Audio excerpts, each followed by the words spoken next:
What followed next was an international crisis, for the king ruled over a realm that stretched from India in South Asia to Nubia in East Africa. This was no neighborhood warlord or gang leader. He reigned over 127 provinces, and he was without a queen, so he had to begin a process looking for a new wife. And all the young women in the palace, in the royal court, were instructed to get ready. Each of them was sent for cosmetic treatments so that they could be presented to the king. There were 2 cosmetic treatments for each of the women, according to the book of Esther. The first one was with oil. It took 6 months. The second one was with perfume. It took another 6 months. After the year had passed, the women were ushered in, one by one day at a time. And Esther was chosen. And Esther became the new queen. Now that's just the start of this story. You can read the rest of it for yourself. The whole book takes less than an hour. Suffice it to say that Esther managed to influence the policies of the king, transform the government of the empire, and be open to the idea that she was being used for some special purpose by a power that was even greater than her husband. That's what Mordecai was suggesting to her when he came and whispered the secret. Who knows? Perhaps you have come for just such a time as this. So without ever mentioning God, the book of Esther is a work of fiction, a novel or a short story that invites us to have some fun while we ponder the very serious possibility that God can use the most amazing circumstances to summon the most surprised people that God is actually calling us. Today, in this moment of discernment, we can allow for the possibility that whether or not we know God by name, that the hand of God, the Spirit of God, the call of God might be upon each of us, whispering that secret, who knows? Perhaps you've come for just such a time as this. Now let's be clear about something. Even today, there are still people in the church who question whether women can be called into ministry. Tell them to read the book of Esther. There are still people in the church who question whether very young persons can be called into ministry. Tell them to read the book of Esther. Those matters were settled thousands of years ago in the Bible. So let's move on. The question isn't who can be called. The question is, how can I discern whether I am being called? And the definitive, absolutely certain answer to that question is one that we are only going to know when we get further down the road and then look back on today. Unless you hear the voice of Jesus as you are on the road somewhere in Dallas saying, I am Jesus. And that's only happened once. It happened to Paul. Unless you hear that voice, today and the days to follow, you will make a decision, but you won't know until some point much farther down the road when you look back on today that this was the moment of discernment for you. Think back to a Sunday on the road between Jerusalem and Emmaus. A couple of Jesus' disciples were walking, lamenting the events of the previous days. They'd seen their Lord and teacher crucified, dead, buried.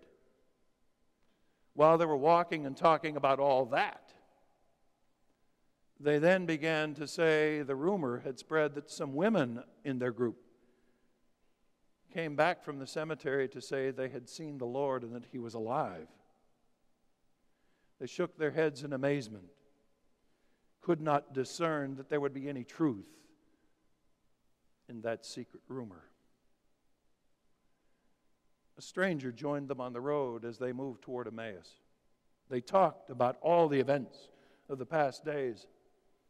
The stranger stayed with them on the road, and then they finally asked him if he would join them for dinner.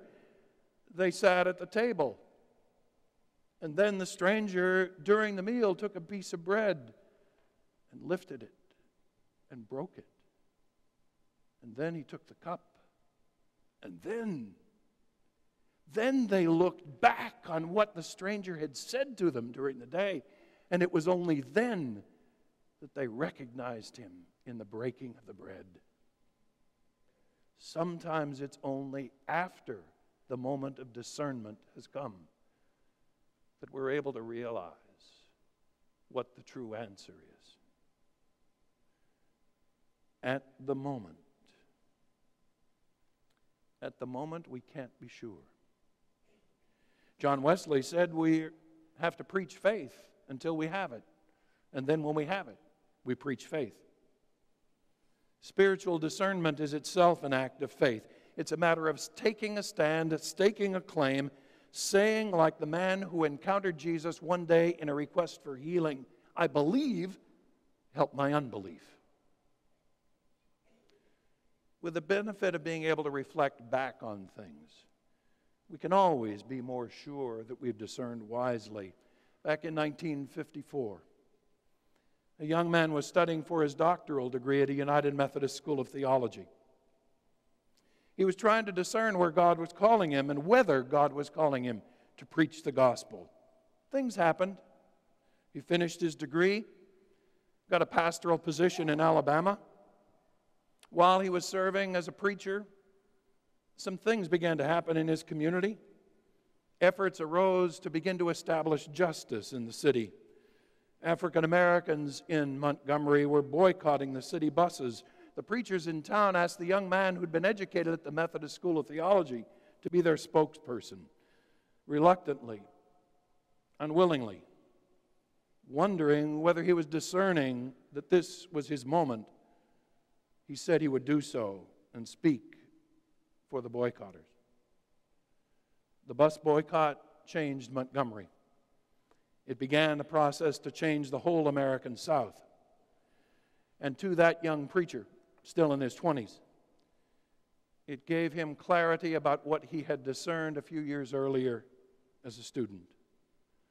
And then 6 years after the boycott, the same young man stood in front of the Lincoln Memorial in the nation's capital and said to all of the American people, I have a dream.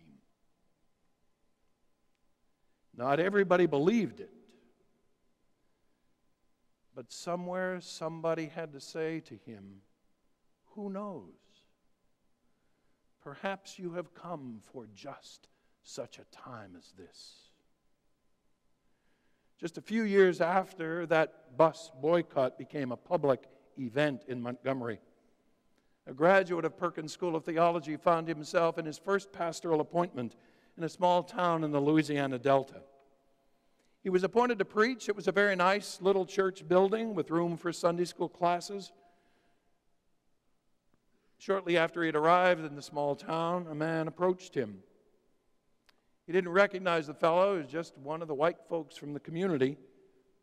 Came up to him and said, Preacher, we've been told that our white children are going to have to be forced to go to school with the black children. We don't want that. We want to start a school here. And we've checked out your church, and your church has just the right number of classrooms, so we want your permission to have our school here so we can just have the white kids go to school. The young minister looked back on his studies at Perkins School of Theology and told me years later, nobody ever at Perkins told me I was going to have to answer a question like that.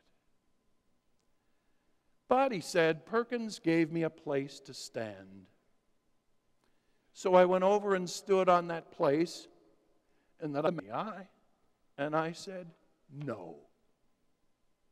You cannot have our church to segregate the children of God from one another.